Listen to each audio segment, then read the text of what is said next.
Em 90 segundos tu não faz nem o miojo, mas eu te ensino as matérias que tu tem até nojo. Então senta aí e começa a quebrar a TP pra ter energia pra tua mente processar e entender que a probabilidade de você ir bem no Enem tá ligada direto aos meus raps também. Então começa com humanas, só sei que nada sei, mas sei que saí da vida e pra história eu entrei. Se o clima esquenta e tua caneta falhou, fica tranquilo, a esfera dela dilatou com calor. Eu sou flúor com oxigênio, dá pra completar, evoluir melhor que o Darwin poderia imaginar se tinha uma pedra no caminho. Pode crer que eu já chutei absoluto no rap. Eu nasci pra ser rei, cria uma sociedade aos modelos de Durkheim. O mecanismo dela própria é que diz pra onde vai minha inspiração. Thomas Edison dizia, é 1% e o restante o trabalho que faz. Então senta o rabo aí que eu vou te ensinar. Sometimes rap is the best way to learn, rapá. Eu não compreendo, pero não puedo hacer. É só estudar e ouvir as dicas que eu dou pra você. Confere suas respostas e faz tudo com calma. Manda bem na redação, faz do fundo da alma. Esse é o tópico frasal, ainda tem argumentação e a resposta pra você eu deixei na conclusão. Se tá nervoso, se acalma pra mandar bem. E se liga nos vídeos que eu te preparo. Fala galera, e aí? Estamos ao vivo com mais uma aulinha de física. Essa matéria que você ama. Graças a Deus, você saiu das trevas, saiu daquela biologia chata, que é ali, vamos dizer, a unha da física, né? A física, o grande alicerce de toda a energia e matéria, a grande mãe da ciência, né? A biologia, enfim, aquela unhazinha que a gente tirou e colocou lá para algumas pessoas que não têm aí, né, um intelectual muito evoluído, estudarem, né? Tudo bem. Bom, estuda, Bom, então está aí, galera. Essa aulinha de física, hoje a gente vai falar sobre movimento circular, cara. Olha que bacana, a gente vai falar de rock. Hoje estamos no clima do rock aí, temos o Led Zeppelin, tá aí, né? Led Zeppelin tá aí na nossa companhia hoje, ajudando. E hoje a gente está no clima do rock, cara. Tu vai ver que vai ser muito bacana. A gente vai falar, vai mostrar aqui, né, uma imagenzinha e tal. Bom, a nossa aula de movimento circular é uma sequência da cinemática, né? E a cinemática é a parte da física que estuda os movimentos. E você já viu aqui o movimento uniforme, o movimento uniformemente variado. Você já viu a queda livre, o lançamento vertical. E a gente já falou também sobre lançamento oblíquo e lançamento horizontal. Olha que bacana então, ó. Você já estudou o movimento onde a velocidade era constante, não tinha aceleração. Foi o primeiro, né? O primeiro degrau. E aí você segurou na minha mão, confiou e subiu mais um degrau, deu mais um passo. E aí você foi para o movimento uniformemente variado, que é quando tem aceleração e a velocidade varia com o tempo. Na sequência, a gente viu que o move também pode ser empregado aí na vertical, que é o movimento de queda e o movimento de subida. Também são movimentos uniformemente variados. Bom, depois a gente começou a juntar os movimentos em duas direções distintas, né? O movimento que acontecia na vertical e na horizontal, só que simultaneamente. Era o lançamento oblíquo e o lançamento horizontal, né? Era quando o objeto ele cai e anda para o lado ao mesmo tempo, ou quando ele sobe e cai e anda para o lado ao mesmo tempo. Dois movimentos que ocorrem simultaneamente, mas são movimentos independentes. Maravilha! Bom, na aula de hoje a gente vai continuar e agora a gente vai aprender o movimento circular. Tá aí, ó. Olha só que bacana a nossa capa. Nós temos uma rotatória aí para ilustrar o movimento circular, né? Muito bacana. E a gente vai começar então falando sobre o movimento circular, né? Imagine uma partícula que está girando. E olha que interessante. O movimento circular, ele é um movimento periódico, né? Ou seja, toda hora você retorna para o mesmo ponto. Então essa periodicidade, ela vai nos dar certas características. A gente vai poder usufruir disso, de alguma maneira. Bom, a primeira coisa que você tem que entender aqui é o deslocamento angular. Lá no movimento retilíneo, você aprendeu o deslocamento, né? Que a gente não falava que era retilíneo, a gente só chamava de deslocamento. Claro, o movimento era retilíneo.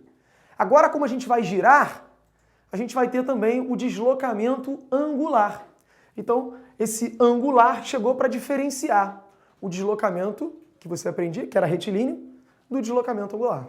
Bom, o deslocamento angular vai ser ali o ângulo que essa partícula descreve. Então, se eu tenho aqui o movimento de uma partícula que gira, se ela sai desse ponto e chega nesse ponto aqui, ela girou 90 graus. O deslocamento angular dela foi de 90 graus. Só que a gente não vai usar a unidade para ângulo, a gente não vai usar o grau, a gente vai usar o radiano. Então 90 graus pra gente vai ser o π sobre 2 radianos. A gente já vai ver bonitinho, vamos relembrar isso aí que você aprende lá na matemática com o Viug, mas a gente vai aprender isso aqui também, eu vou te mostrar, vou dar uma pincelada rápida, sempre no bom sentido, desse assunto aí. Olha aqui, a partícula está girando, né? Você tem um movimento circular que tem um certo raio, né? Um raio R, e aí a partícula sai de um ponto, vai para outro ponto, ela se deslocou. Então ela tem um deslocamento angular que vai ser representado pelo Δθ. Lembra que o delta na física sempre simboliza variação, né? É sempre θ final menos θ inicial, no nosso caso aqui. Então Δθ vai ser o nosso deslocamento angular. Porém, você tem que lembrar que o arco, para você encontrar o comprimento de um arco numa circunferência, basta você multiplicar o ângulo referente a esse arco pelo raio da circunferência. Quer ver? Vou te dar até um exemplo. Olha lá, tá aqui, ó. Esse pedaço de arco aqui, ele vai ser o produto do ângulo referente a esse arco vezes o raio. Quer ver um exemplo? Quando a gente tem o comprimento de uma circunferência inteira, esse comprimento inteiro, a gente representa ele como 2πr. Você aprendeu isso lá na matemática, né? Aqui. Então, pensa comigo. Uma volta completa, qual é o ângulo de uma volta completa? Bom, se eu sei que o ângulo é ΔS sobre o raio, e o comprimento de uma volta completa é o 2πr, 2πr dividido por r, cortando aqui, a gente tem que o ângulo é 2π. Ou seja, uma volta completa representa 2π radianos. Quer ver? Eu vou até te contar uma curiosidade bacana, que é o seguinte. Aqui, né, a ideia lá da circunferência, o comprimento de uma circunferência é 2πr. Eu usei esse cantinho aqui, esse cantinho é muito ruim para escrever. O comprimento é igual a 2πr. Você aprendeu isso na matemática, né? Se você pegar uma circunferência, corta essa circunferência aqui, tá? Cortou ela, estica isso. Se você medir isso aqui, tem 2πr. É o comprimento de uma circunferência. Como se fosse o perímetro de uma circunferência. E olha que interessante isso, cara. Pega o 2r, que está multiplicando, e passa para lá dividindo. Tu teria algo assim, né? C dividido por 2r é justamente quem? Π. Olha que interessante. Qualquer circunferência, se você pegar o comprimento dela e dividir pelo diâmetro, que é o dobro do raio, esse número vai dar 3,1415, que é o π. Então os caras pegavam uma circunferência pequena. Aí, irmão, traz a circunferência pequena aí. Aí o cara media o comprimento, dividia pelo diâmetro, dava 3,14, blá, blá, blá, blá, blá, blá, blá. Aí ele, porra, meu, pega uma circunferência, aí, fulano, traz uma circunferência maior aí. Aí o cara vem com a porra da circunferência maior. Se tu medir o comprimento da circunferência maior e dividir pelo diâmetro, o resultado dava 3,1415, blá, blá, blá.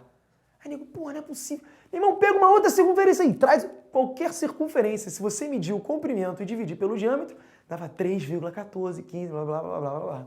Que é um número que nunca cai numa dízima. O π é um número fantástico, né? É um número que não se repete. Né? Já tiveram supercomputadores tentando calcular padrões para ver se o π se repetia as 100 primeiras casas, as 1000 primeiras casas decimais.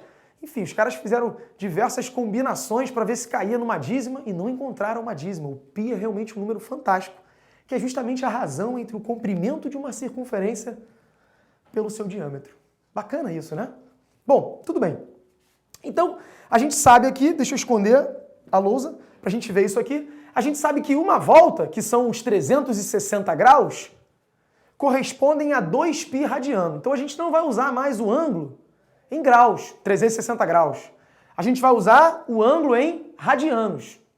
Beleza. Mestre, como é que eu faço para descobrir 90 graus, passar para radiano? Faz uma regrinha de 3, pô. Né? Faz uma regrinha de 3. Olha, 2π está para 360 graus. Logo, 90 graus está para x radianos. 180 graus está para x radianos. O ângulo que você quiser encontrar, você fazendo uma regrinha de 3, você acha. Tá certo? Lembrando que 360 graus é igual a 2π radiano. Muito bem. Então, o deslocamento angular, você já viu que vai ser o ângulo que uma partícula descreve. Só que olha só, essa partícula, ela vai descrever esse ângulo, ela vai descrever o ângulo num determinado tempo. Lógico. Ou algumas partículas vão descrever um ângulo num tempo menor do que outras. E com isso, esse deslocamento angular dividido pelo tempo gasto, a gente tem aí uma velocidade, né? Uma velocidade com que a partícula gira. Essa velocidade a gente vai chamar de velocidade angular, que vai ser o ômega. Isso aqui parece um W, mas é um ômega. É o ômega minúsculo. Tá? O ômega maiúsculo é aquele que parece uma ferradura, né? Que você usa lá para resistência elétrica. Esse aqui é o ômega minúsculo. Então, ó, velocidade angular vai ser a razão do ângulo descrito pelo tempo. Lógico, se eu por acaso giro 90 graus e gasto 3 segundos, significa então que girar 90 graus em 3 segundos, a minha velocidade angular média é de 30 graus por segundo. Né?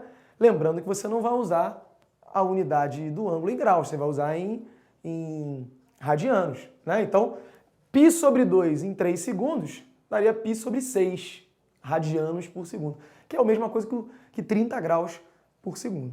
Então tá, velocidade angular vai ser o deslocamento angular dividido pelo tempo gasto.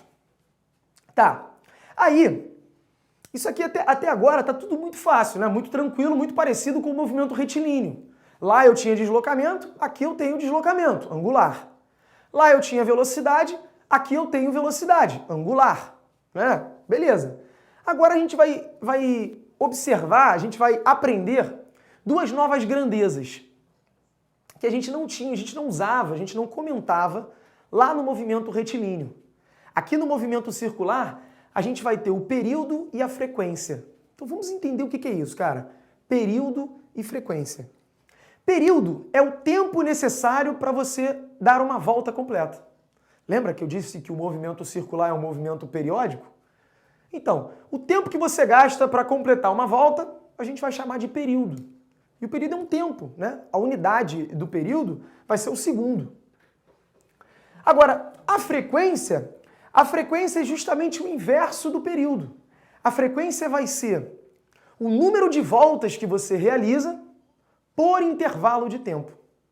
Se esse intervalo de tempo for o segundo, você vai ter a frequência em Hertz. Então, se eu tenho uma partícula com frequência de 3 Hz, significa que ela dá 3 voltas por segundo. Mestre, existe uma outra unidade? Claro que tem, discípulo. Aqui, um exemplo. Você vê lá no carro. O carro tem isso, né? RPM, rotações por minuto. O nome já diz, né? Seria o número de voltas que você realiza a cada minuto. E aqui eu já até te mostrei como é que a gente faz para passar, né? De Hertz para RPM ou de RPM para Hertz. Se o cara dá 60 voltas em 1 minuto, significa que ele dá 60 voltas em 60 segundos. 1 minuto. Ou seja, é uma volta por segundo, né? Como é que eu fiz para o 60 virar 1? Toda vez que eu quero passar de RPM para Hertz, eu divido por 60. E de Hertz para RPM, multiplico por 60.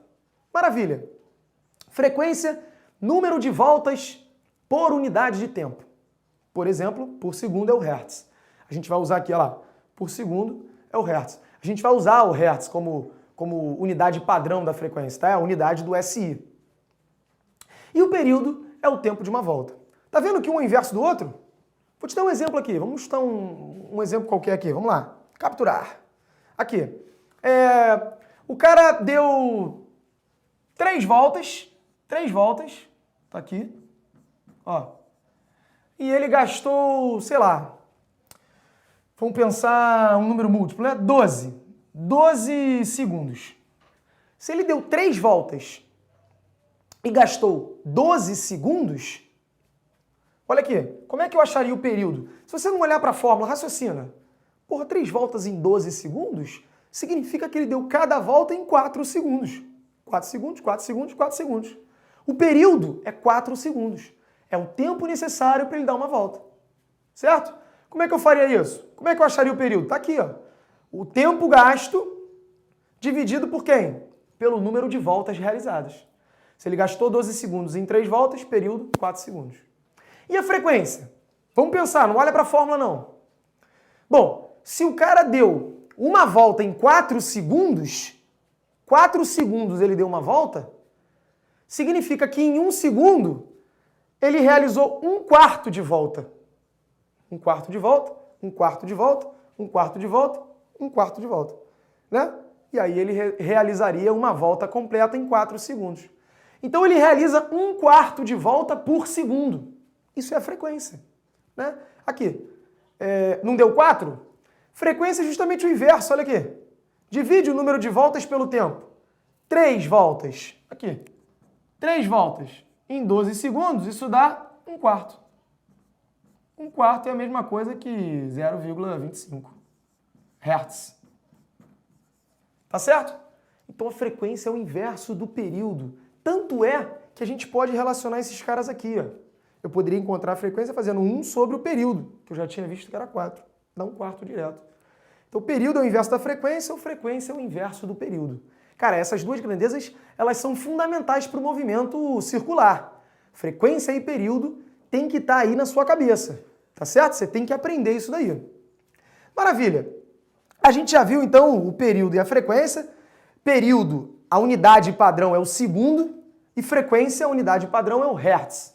Apesar de existir também o RPM, uma outra unidade muito usual. Né? Inclusive no painel do carro tem lá as rotações por minuto. Tá bom. Aí, cara, na sequência, olha que bacana, chegamos ao momento rock da nossa aula. Estamos aqui com o Led Zeppelin, tá aqui com a gente. E aí tem a capa de um CD aí, né, do Pink Floyd, The Dark Side of the Moon, que é o lado negro da Lua, né? E por que eu falei disso? É uma curiosidade que eu escolhi contar para vocês agora, já que a gente está falando de período, né, de tempo de uma volta, de deslocamento angular. A Lua, ela descreve ali dentro, a gente pode aproximar isso, né? A gente pode aproximar o movimento da Lua em torno da Terra como um movimento circular. Então a Lua descreve um movimento circular em torno da Lua, da Terra, e a Lua também descreve um movimento circular em torno de si mesma, em torno do seu próprio eixo. Eu não sei se você sabia, eu acho que, na verdade, isso, hein, diretor? Isso era meio... A galera não conhecia muito esse detalhe, não, essa curiosidade. Mas depois do CD, continua ainda a grande massa ainda não sabendo disso, mas após o CD, teve o filme do Transformers, né?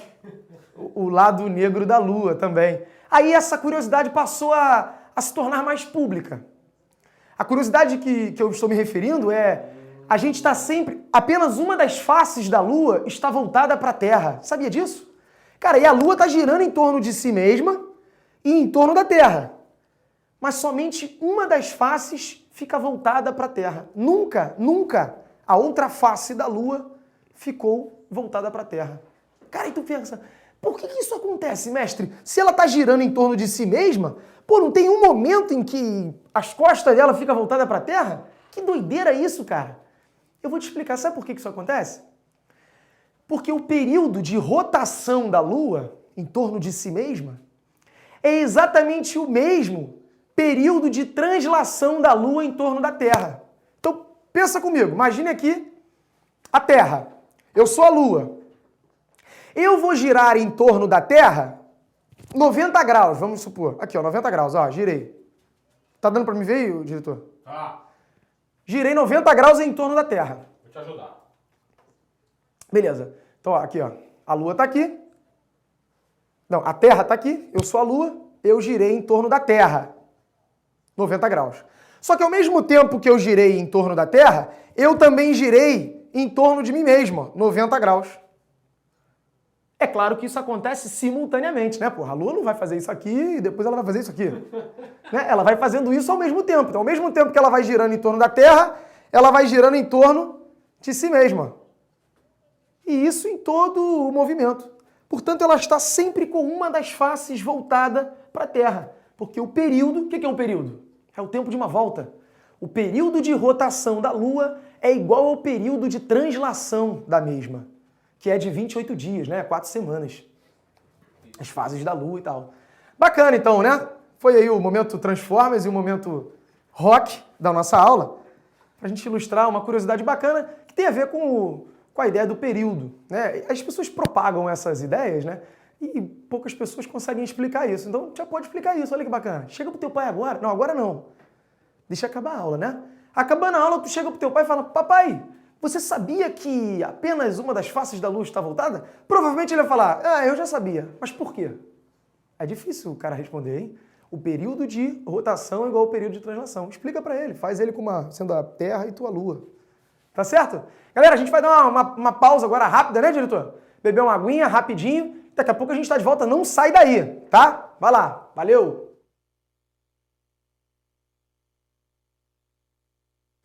ProEnem é uma plataforma com tudo o que você precisa para vencer no Enem.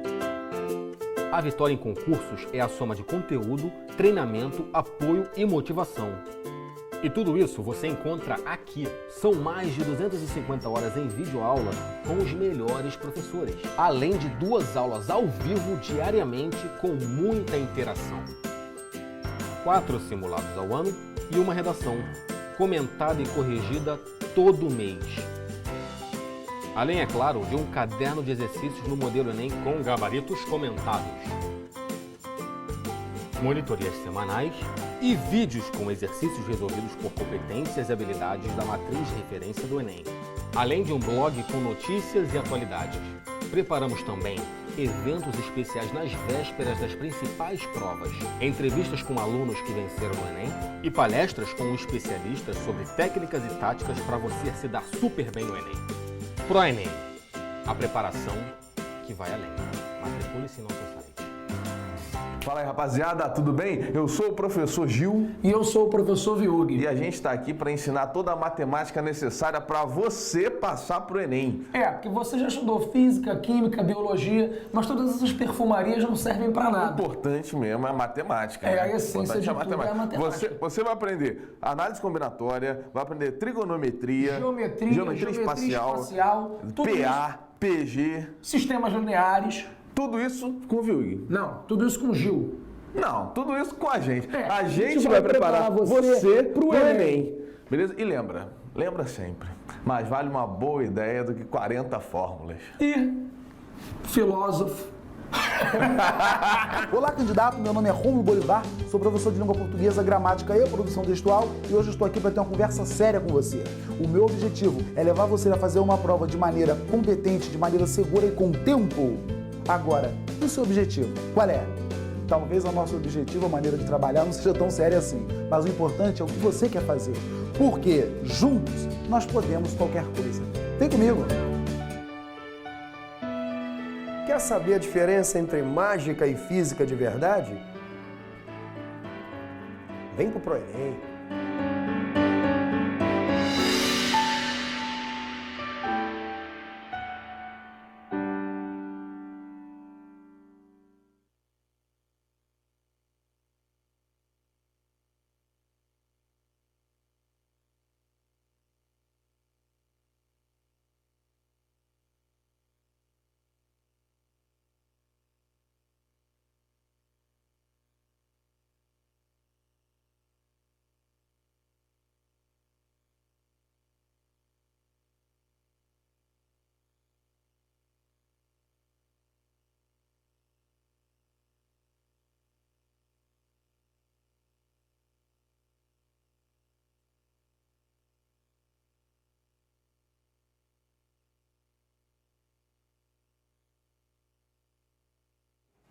E aí, estamos de volta já?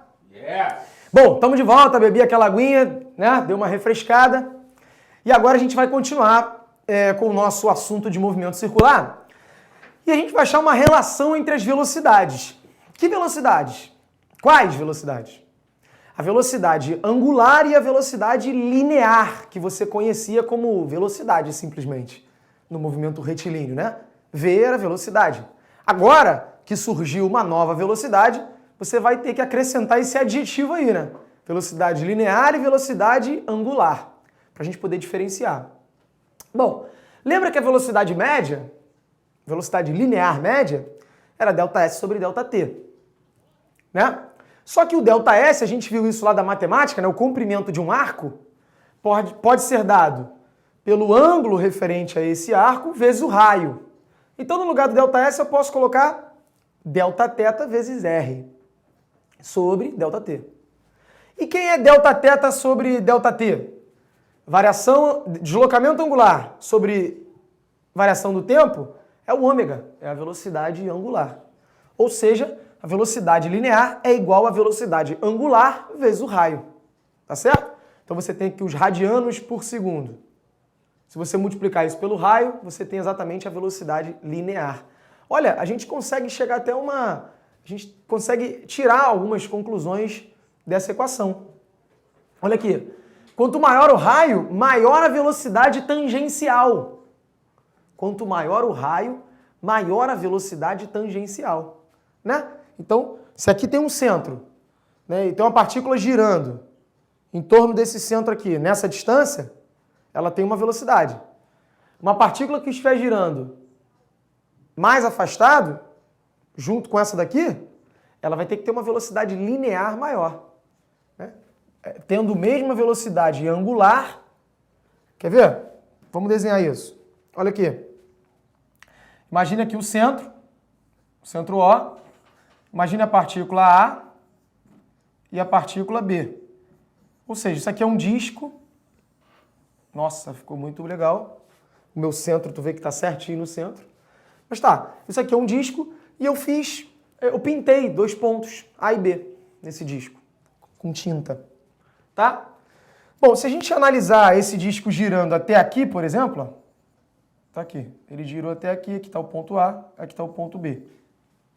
Se ele girar esse ângulo aqui, pensa comigo. Eles giraram juntos, né? Tanto o ponto A quanto o ponto B vão descrever o mesmo ângulo, no mesmo intervalo de tempo. Portanto, eles vão ter a mesma velocidade angular.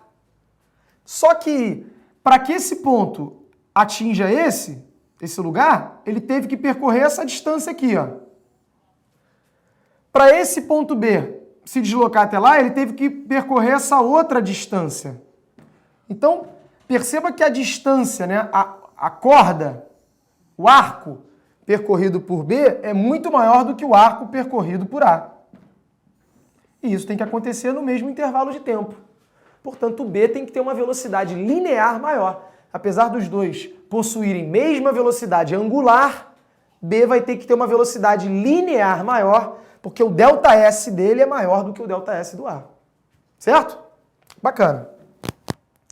Esconder lousa e vamos que vamos. Aí, eu posso achar algumas relações ainda, mais algumas formulazinhas, né, para facilitar a minha vida, tá?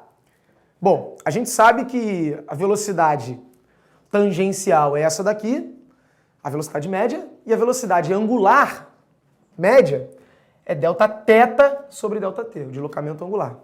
Beleza. Agora, olha só, o movimento circular ele é um movimento periódico. Se ele é um movimento periódico, ao invés de eu estudar 2 voltas, 3 voltas, enfim, infinitas voltas, pega uma volta e estuda uma volta. Por que eu vou estudar uma volta? Porque depois ele vai fazer a mesma coisa. E depois a mesma coisa, e depois a mesma coisa. É um movimento periódico. Então pega uma volta e estuda uma volta. Se vale para uma volta, vale para todo o movimento. Claro, a gente está falando aqui de um movimento circular uniforme, por enquanto.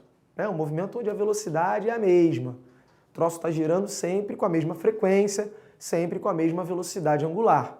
Né? Só para você se situar, o que a gente está falando aqui, imagine que você ligou o ventilador de teto. Ele estava parado, quando você ligou, ele começou a aumentar, aumentar, aumentar. Não é esse movimento. Depois que ele atinge uma certa velocidade, ele fica ali, girando sempre com aquela frequência. É esse movimento que a gente está estudando. O movimento circular uniforme. Beleza. Em uma volta, olha o que vai acontecer. Em uma volta, o ΔT, o tempo de uma volta, a gente já conhece. A gente chamou isso de período, T maiúsculo. O vulgo tesão. Bom, e o ângulo, o Δθ de uma volta, a gente viu também em radianos, é o 2π. O ΔS, que é o comprimento de uma volta, a gente viu também, é o 2πr. Bom, se o ômega é Δθ sobre ΔT, eu posso escrever o ômega como 2π sobre período. Ou seja, se eu conheço o período de movimento, eu conheço o ômega dele, a velocidade angular dele. 2π sobre período. Só que olha aqui, 2π sobre período, ó. Presta atenção nisso. Vou trocar de cor aqui, vamos botar o azul. O ômega é 2π sobre o período. 2π sobre o período. Só que 1 sobre período é frequência, né? O inverso do período é a frequência. Então a gente pode dizer que aqui tem um 1 multiplicando, né? Que ele não faz nada. 2π vezes 1. E esse 1 sobre período eu posso chamar de frequência. Então o ômega, ele é 2π sobre período ou 2πf. Tá aqui, ó. 2πf. 2π vezes a frequência. O mesmo vale para a velocidade linear, ó. O ΔS é o 2πr. Então ficou 2πr sobre ΔT, que é o período. Né? A velocidade linear dessa partícula que gira em movimento circular uniforme pode ser dado por isso aqui, 2πr sobre o período. Só que o inverso do período é a frequência, então também posso colocar como 2πrf. Um montão de formulazinha, então, para você calcular, trabalhar, né? E praticar, para que você não esqueça, né? Porque isso é importante, tá? Você tem que lembrar todas essas equações, todas essas maneiras de você encontrar velocidade angular, velocidade linear. E a relação, claro, entre elas. Então, ó, para destacar aqui bacana, eu vou destacar aqui, ó, essa equação é importante, essa equação é importante e essa equação é importante, tá? É claro que se você sabe o inverso do período, você sabe a frequência. Fala, diretor. O Gabriel está perguntando aqui, mestre, período e frequência só se aplicam no MCU, pois se varia a velocidade, o tempo de completar as voltas varia junto, correto? Corretíssimo. Olha só, a gente vai ter período também no movimento uniforme, no circular uniformemente variado, só que esse período vai mudar, né? E o período ele se caracteriza por um período é o nome dado, né? No português isso, ela vai lá no Aurélio. Período é um nome dado para uma volta, é o tempo de uma volta. Só que se esse movimento for circular uniformemente variado, ou seja, na hora que você liga o ventilador, né? Aquele movimento que ele começa a aumentar, o período ele vai variando, né? Ele está mudando. Então, em cada volta você tem um período diferente ali. Em cada momento você tem um período ali que não é constante, certo? Mas está certíssimo, esse período e essa frequência não faz sentido a gente falar sobre isso se o movimento for variado. Aproveitando a deixa aqui, o Guilherme Passos, ele pediu aqui, ó, mestre, mande todos os hashtag macetinho do mestre, porque quero fazer vários exercícios. Ah, moleque, isso aí, show de bola. Quem é o Guilherme Passos. Guilherme Passos. Guilhermão, é isso aí, meu camarada, tem que praticar, sempre mandando no Twitter aí, no Instagram e o Facebook. Hashtag Macetinho do Mestre. E o Fabrício Cardoso mandou um recado aqui, ó. Arthur lançando vários passos de hip hop nas demonstrações. E, pô, sabe que o hip hop manda, né, cara? Mas hoje a gente tá no dia do rock. Mas o hip hop, o meu sonho é fazer um clipe de hip hop, cara. Aquele estilo assim, ó. Aí, se liga nessa, roqueiro. Aquela que o cara tá falando, aí o cara manda assim, ó. Sabe aquele estilo assim? Que o cara faz assim, ó. Porra, eu acho isso muito fantástico, cara. Eu queria viver em slow motion pra poder mandar essa daqui toda hora. O cara fala alguma coisa e tu...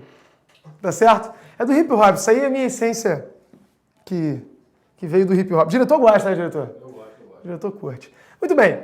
Então a gente já viu aqui essas equaçõezinhas, né? Esses macetinhos do mestre aí. Então todos aí são importantes. Tá?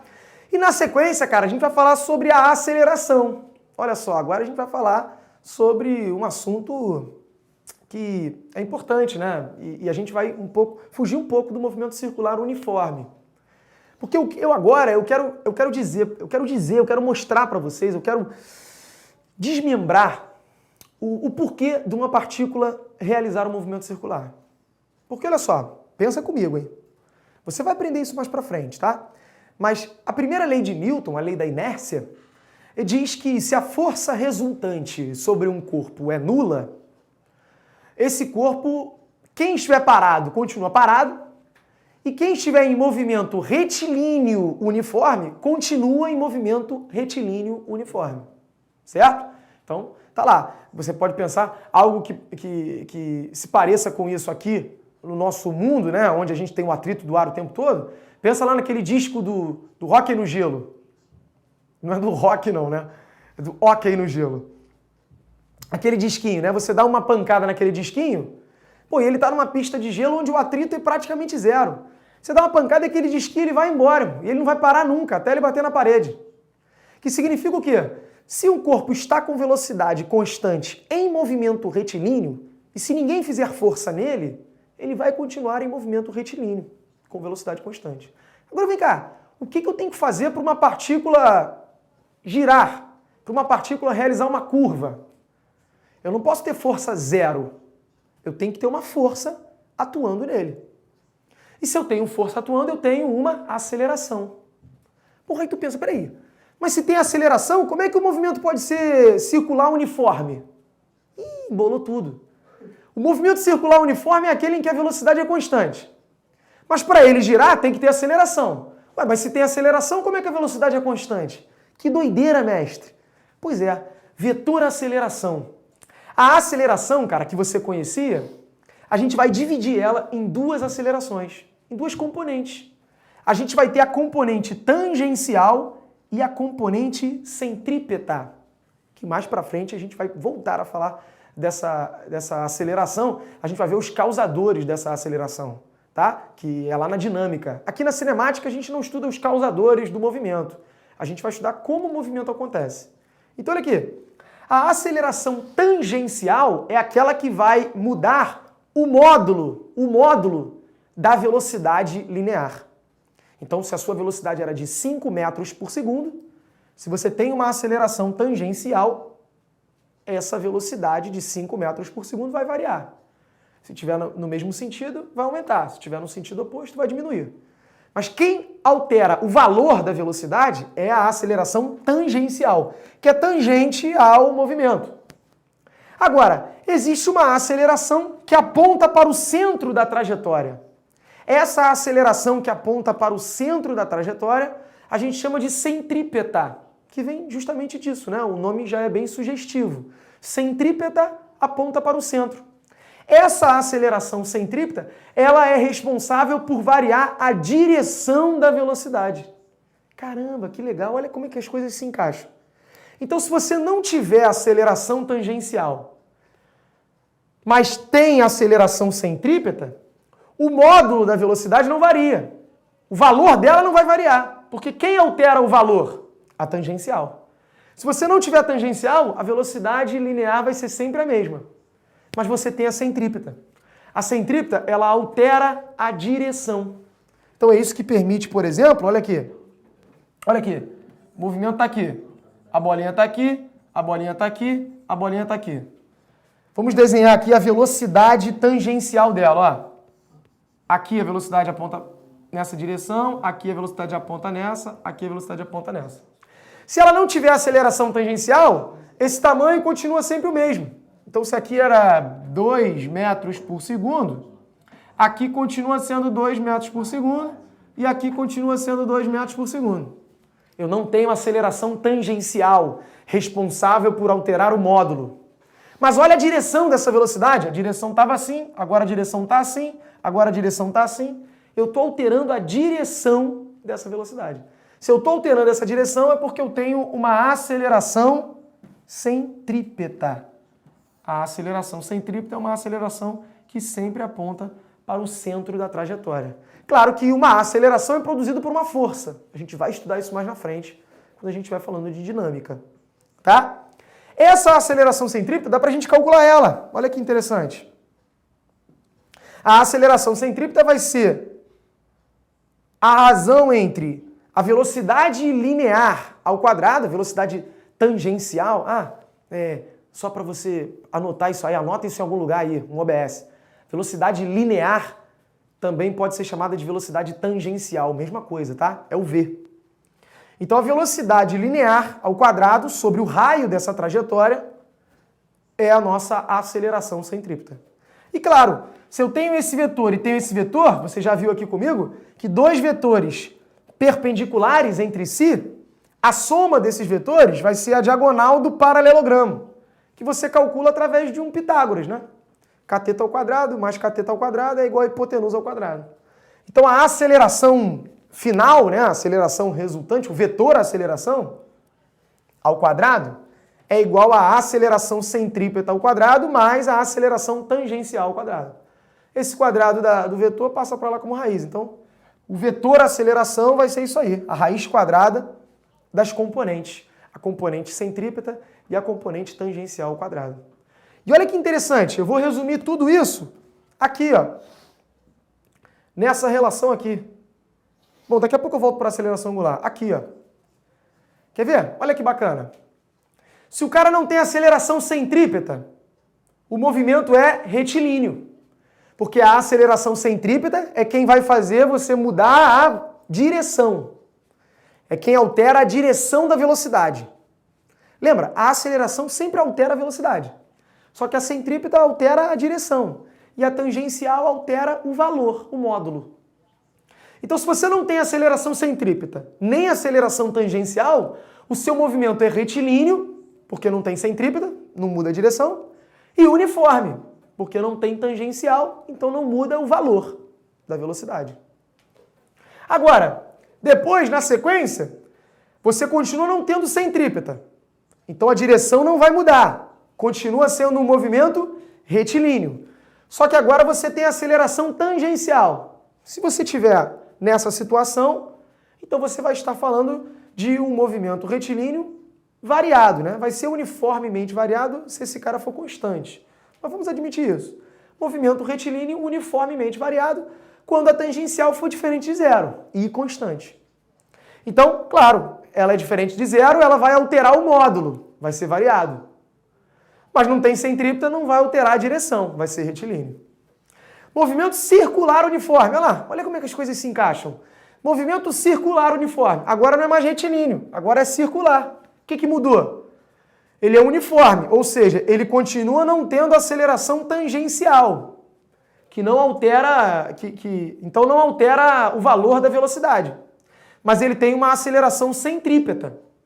Então agora essa direção ela vai ser alterada. E já que a direção vai ser alterada, o movimento é circular, não é retilíneo. Ah, legal, cara. E aqui? Aqui é quando ele tem as duas acelerações, né? O vetor aceleração está completo. Ele tem as duas componentes. Então ele vai girar, vai ser um movimento circular e também uniformemente variado. Claro, isso se a aceleração for constante. Aí ele é uniformemente variado. Se a aceleração variar também, aí só vai ser variado. A gente nem vai estudar isso. Tá? Então tá lá, ó. Cada componente da aceleração mudando a velocidade. Um muda o módulo, o outro muda a direção. Vamos voltar que eu passei, né, de um assunto aí da aceleração angular. Pô, se a gente tem deslocamento angular, tem velocidade angular, a gente vai ter também uma aceleração angular. Né? A aceleração angular vai ser a variação da velocidade angular pelo tempo. Né? E aí, olha aqui, se eu sei que V é igual a ômega R, eu sei que ΔV é igual a delta ômega vezes R. É aquela relação entre linear e angular que a gente viu hoje. V igual a ômega R ou ΔV igual a delta ômega R. E aí eu vou achar uma relação já entre a aceleração tangencial e a aceleração angular. Ó. Eu sei que a aceleração angular é a variação da velocidade pelo tempo. Isso é análogo ao movimento retilíneo. Aprendi isso aqui já também, relação entre velocidades lineares e angulares. E agora eu vou substituir isso lá. Ó. Eu sei que a aceleração é ΔV sobre ΔT, lá no ramo do retilíneo. E agora eu vou substituir uma na outra. Ó. No lugar do ΔV eu posso colocar quem? Ômega R. Então no lugar do ΔV que estava aqui em cima, eu coloco o ômega R.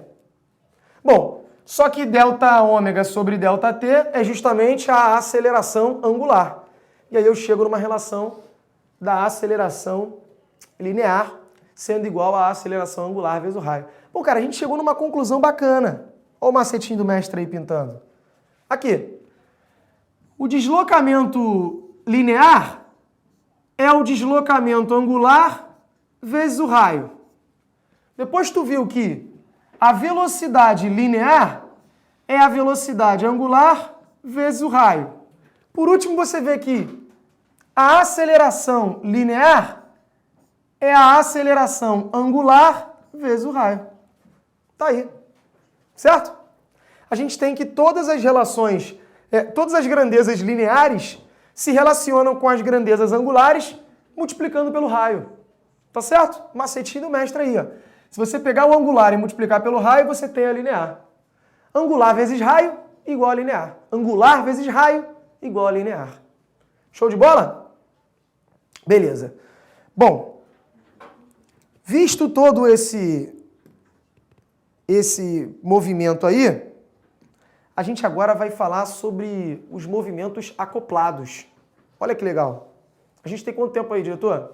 Temos 10 minutinhos. 10 minutinhos. 10 minutinhos dá. A gente vai falar sobre a transmissão de movimento, acoplamento. Claro, à vontade. Só uma duvidazinha aqui? Sim. Deixa eu ver aqui. Do Fabrício Cardoso. Grande Fabrício. Ele pergunta, os vetores da aceleração vão sempre formar um triângulo retângulo e a resultante ser calculada por Pitágoras? Ou existe casos em que só terá o vetor tangencial ou centrípeto e a resultante será o módulo de somente uma das duas? Beleza, olha aqui. A pergunta dele foi, a gente respondeu aqui, ó, né? Existem casos onde você não vai ter uma componente, você vai ter a outra. Né? No caso aqui, por exemplo, não tem a centrípeta, só tem a tangencial. Então o vetor aceleração vai ser somente a tangencial aqui. Respondendo ao Fabrício, ó. Olha lá. Se um dos caras for zero, esse cara aqui for, se eu botar o capturar vai aparecer, vai ficar na frente? Vai não. Então aqui, se esse cara aqui for zero, por exemplo, no caso do movimento circular uniforme, não tem tangencial, mas tem centrípeta. Quem vai ser o vetor aceleração? Ué, se ele não tem esse aqui, o vetor aceleração vai ser a própria centrípeta. Vai ser a raiz quadrada da centrípeta ao quadrado. E a raiz disso, eu vou ter que o vetor A vai ser o próprio vetor centrípeta. Então, se eu não tiver uma componente, o vetor aceleração vai ser a outra. Lógico, só tem ela. Se a gente tiver os dois casos, as duas componentes, aí sim, tendo as duas componentes, fatalmente elas serão perpendiculares entre si. Por quê? Porque a centrípeta sempre aponta para o centro. E a tangencial é sempre tangente ao movimento. Então esse ângulo vai ser sempre de 90 graus. Portanto, para você calcular o vetor aceleração, você sempre vai usar Pitágoras. Tá? No caso em que você tem as duas. No caso que você tem as duas, Fabrício e rapaziada aí. Ih, caramba, peraí. No caso que você tem as duas, olha aqui. É esse caso aqui somente, ó. Esse caso aqui é o único que você tem as duas. Movimento circular uniformemente variado. E aí você vai ter a aceleração, o vetor aceleração fazendo por Pitágoras. Qualquer uma das outras não vai ter, você não vai ter as duas, né? Essa aqui você vai ter só uma, essa só vai ter uma e essa aqui tu não tem nenhuma. Show de bola, diretor? Show. E só respondendo aqui a Marcela aqui, ela perguntou aqui, mestre, a representação da aceleração angular é alfa ou pode ser o A também? Olha, a gente comumente usa alfa como a aceleração angular, mas eu já vi também em algumas bibliografias os caras usando alfa para aceleração linear. Então é mais usual a gente usar A para denominar a grandeza linear e alfa para denominar a grandeza angular. Isso não quer dizer que a gente não possa encontrar em algumas bibliografias o alfa sendo utilizado para as duas ou o A sendo utilizado para as duas. Tá certo, Marcelo? Mas é até mais bacana a gente diferenciar isso daí, né? A grandeza linear da grandeza angular. Tá bom? Muito bem. Deixa eu falar sobre o acoplamento tangencial, rapidinho. Olha aqui, galera. Acoplamento tangencial. Imagina aqui, deixa eu colocar logo tudo para a gente ver. Aqui. Imagine aqui que você tenha dois discos de raios distintos, mas eles estão presos por uma correia. Né? Ou simplesmente duas engrenagens, né, que estão ali ligadas. Cara, pensa comigo. Pense num dentinho desse aqui. Esse dentinho ele tem uma velocidade linear. O outro buraquinho, pensa no buraquinho do outro disco. O buraquinho também tem uma velocidade linear. Para que esse dentinho sempre encaixe no buraquinho, sempre, a velocidade linear que esse dentinho possui tem que ser igual à velocidade linear que o buraquinho possui. Porque se em um momento eles se encaixam, mas depois o buraquinho é mais rápido, na próxima volta esse buraquinho já não vai estar mais ali, junto com o dentinho, e pode bater um dente no outro, e aí isso vai estragar a engrenagem. Então a engrenagem, no momento que você acopla essas engrenagens, isso fatalmente impõe que a velocidade tangencial das duas tem que ser a mesma. A velocidade, o V, né? O V tem que ser igual para os dois. Tá aqui, ó. Vou chamar esse cara aqui de A e esse cara de B. Então eu tenho que VA tem que ser igual a VB. Justamente para que haja esse encaixe perfeito. Tá, só que olha só, um raio é diferente do outro, um disco é menor do que o outro. Para eles terem mesma velocidade linear, a gente não viu agora que V igual a ômega R, né? Se eles têm a mesma velocidade linear, V é ômega vezes o raio. A grandeza linear é angular vezes o raio. Então substitui aqui. Eu vou ter então VA igual a VB, eu tenho então que ômega RA tem que ser igual a ômega B RB. Porque esse cara é o VA, esse cara é o VB. Sabe o que isso aqui me diz? Isso aqui me diz que quem tiver maior raio, fatalmente vai ter menor velocidade angular. Se esse cara é maior, para ele continuar sendo igual a esse, o ômega tem que ser menor. Quanto maior o raio, menor a velocidade angular. E, obviamente, quanto menor o raio, maior a velocidade angular. Velocidade angular e raio são inversamente proporcionais, nesse caso aqui do acoplamento tangencial. Quer ver? Vamos ver como é que isso se traduz aqui. Pô, pensa comigo.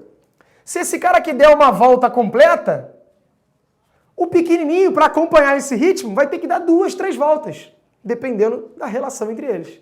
E essa relação vai depender do raio.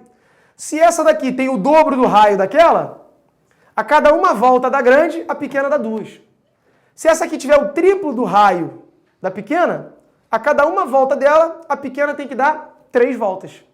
Então a velocidade angular da pequena tem que ser maior do que a velocidade angular da outra, de raio maior. Certo? Esse é o tipo de acoplamento tangencial. Isso aqui que eu te falei, nas engrenagens, serve exatamente para quando a gente tem uma correia, onde a gente simplesmente adota que essa correia ela não sofre deslizamento. Se ela está presinha ali bonitinha, igual é na bicicleta, né? Na bicicleta tem aqueles dentinhos ali para que a correia fique, né, não ocorra deslizamento, para que ela consiga rotacionar ali sempre com o contato, né, entre correia e disco, um contato inercial. Muito bem. Então, esse movimento e esse movimento são semelhantes. Os dois traduzem o acoplamento tangencial. Agora, rapidinho, diretor, rapidinho, a gente fala sobre o acoplamento coaxial. O que é o acoplamento coaxial? Aqui. Imagine 2 discos de tamanhos distintos, mas presos por um mesmo eixo. Um eixo que passa pelo centro desses discos. Cara, pensa comigo. Cabo de vassoura aqui. Se eu girar 90 graus o cabo de vassoura, tanto o disco A quanto o disco B vão girar os 90 graus. Né? Se eu girar 90 graus esse cabo de vassoura, esse disco A vai vir para cá e o pontinho B vai vir para cá. Ó. Eles giraram 90 graus. Ou seja, no mesmo intervalo de tempo, eles giraram o mesmo ângulo. Eu já posso garantir, então, que a velocidade angular dos dois é a mesma.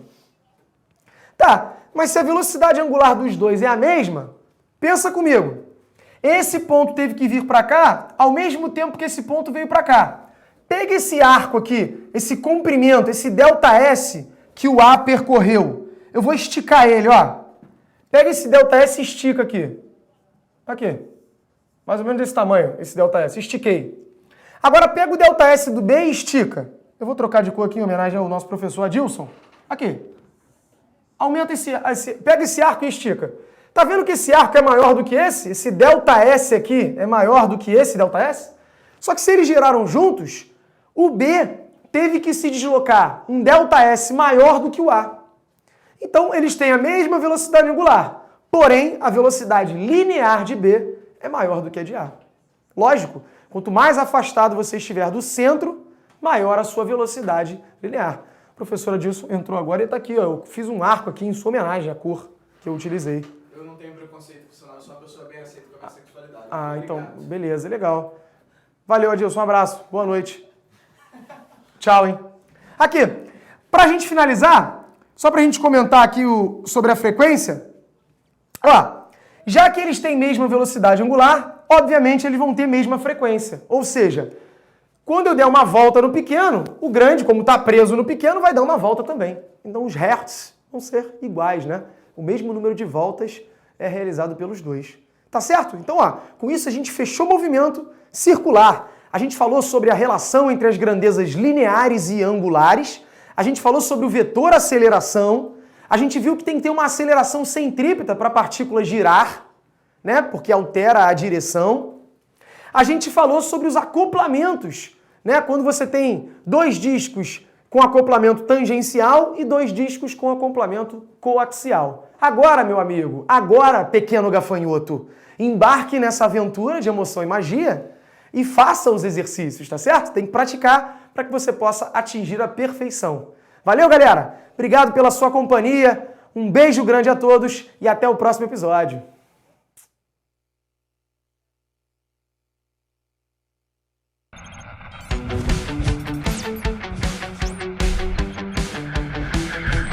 ProEnem, a preparação que vai além.